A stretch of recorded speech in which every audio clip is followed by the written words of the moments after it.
Ferrari is back in the Formula One spotlight. But not because of a stunning victory or overwhelming dominance, but because of a big decision hanging in the air in their technical boardroom.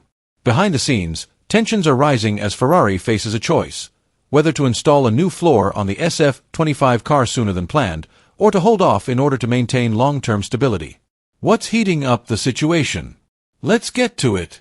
Ferrari's flagship car for this season, the SF25, is struggling with a number of fundamental issues that seem to be hampering its ability to be consistently competitive. Since the first race of the season, the main complaints voiced by both drivers, Lewis Hamilton and Charles Leclerc, have been repeated. The car feels unstable in corners, suffers from chronic understeer, and there is a glaring discrepancy between the factory simulation data and the reality they face on track. The problems entering and exiting corners have become increasingly apparent, especially at technical tracks such as Suzuka and Melbourne, where the car's balance is crucial. According to sources within the team, one of the biggest problems is the car's extremely narrow setup window. This means that even the slightest change in parameters such as car height or aerodynamic angles can make a big difference to the overall performance of the car. This makes finding the ideal setup much more complex and challenging, especially in the limited time between free practice, qualifying, and the race. To meet this challenge, Ferrari has prepared a new car floor that is believed to be the solution to many of the SF25's problems. This floor is designed to shift the center of aerodynamic pressure to the front of the car, giving it a sharper mid-corner turn and increasing the bite of the front of the car when entering and exiting corners. Not only that, but this floor is designed to stay within the car's strict height regulations, a bitter lesson after Hamilton was disqualified at the Shanghai GP for excessive skid block wear. This component is also designed to widen the car's setup window, allowing engineers to make adjustments without compromising the car's core balance. Simulations show promising results. In fact, the correlation between wind tunnel and computational fluid dynamics data and field simulation performance is the best of the season for the SF25. Theoretically, all indicators point to one thing: this new floor is the key to unlocking the car's potential. On the one hand, Ferrari's aerodynamics department pushed for the new floor to be used immediately at the Bahrain GP. They believed that the characteristics of the Bahrain circuit, with its fast corners, heavy braking zones, and abrasive track conditions, were ideal for thoroughly testing the floor's performance. In fact, internal data showed that the design was well suited to the characteristics of the desert track.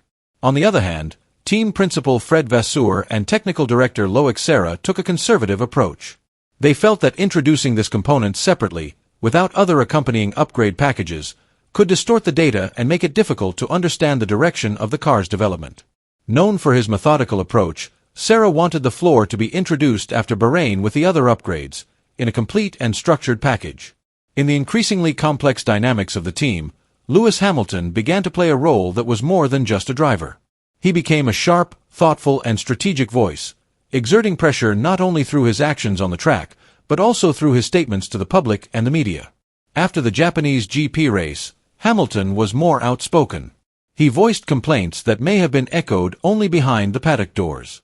He bluntly stated that the rear of the car was not working as it should. A statement that not only explained the car's performance, but also became hard code for engineers and team managers. Despite successfully overtaking several cars and surviving the onslaught of opponents, Hamilton still claimed, "That was the best result I could get out of this car."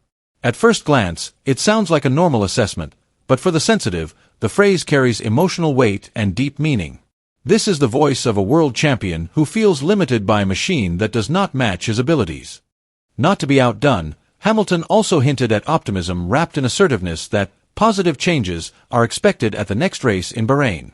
For many observers and F1 fans, this statement is more than just hope. It is a signal of pressure, a subtle but effective way of raising the team's internal awareness. Coming from a driver who has tasted the sweetness of dominance for years, such words are not uttered lightly. He knows his power as an icon, and he knows very well that his words will move opinions. Even more surprisingly, Hamilton then added that during the last 3 races, there was a problem that only happened on one side of the garage. This statement immediately sparked speculation among observers. Is this an indication of a difference in technical treatment between him and Charles Leclerc?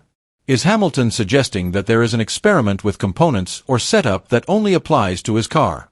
Although he was diplomatic and did not name or blame anyone directly, the frustration in his voice was obvious. One option Ferrari is considering is to run two different configurations during Friday practice at the Bahrain GP.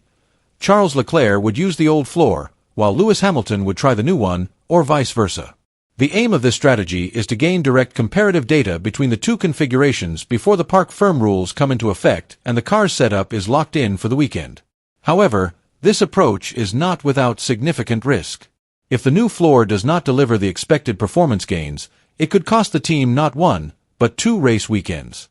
This is because changing the floor midweek would force the team to readjust a number of technical aspects, from suspension height to damper settings to differential settings.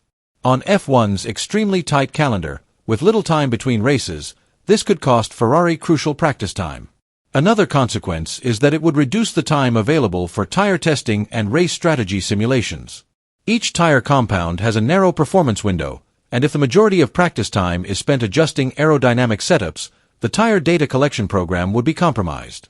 This could potentially lead to confusion when deciding pit stop strategy and tire management during the race. While Ferrari are still busy with internal debates and never-ending technical evaluations, their rivals are actually going faster. McLaren, the Woking team that was underestimated a few years ago, is now a consistent force. They impressively lead the Constructors' Championship and have podiumed in every race series this season. Their car looks stable, fast and easy to control, thanks to a mature technical platform and focused, fast and effective development. Mercedes, although not yet back to its best, seems patient and strategic. This team is waiting for the right moment to explode. It is estimated that they will bring a major upgrade package in the 5th or 6th season. While they wait, they continue to collect important data from each race, trying to minimize major mistakes that could disrupt their progress throughout the season. Red Bull is not sitting idly by. After stumbling due to rule changes affecting the design of their car floor, this team is reportedly preparing a major upgrade that will be available mid-season. Their goal is clear: to regain the dominance that has been disrupted and to once again be the benchmark on the grid. Amidst the rapid movements of its rivals, Ferrari now finds itself in a precarious position. The time for waiting is over. If they continue to hesitate and make slow decisions, it is possible that they will be overtaken by all the other big teams. And if they are behind, the fight to catch up will not only be technically difficult, but also psychologically. Losing confidence could be their biggest enemy this season. The Bahrain GP is not just the 4th race of the season. For Ferrari, it could be a turning point, or even a nadir, in their great ambition to return to glory. Amid public pressure and internal expectations, the decision to install a new floor or postpone is not just a technical one. It could be a defining moment for their direction in the fight for the Constructors' title in 2025. Will they trust the simulation data and take aggressive action based on the aero department's instincts? Or will they take a conservative approach and wait for more data, even if it means risking early season momentum? And most importantly, will Lewis Hamilton, 7-time world champion and the most successful driver in F1 history, finally get a Ferrari capable of fulfilling his ambitions with his new team? Write in.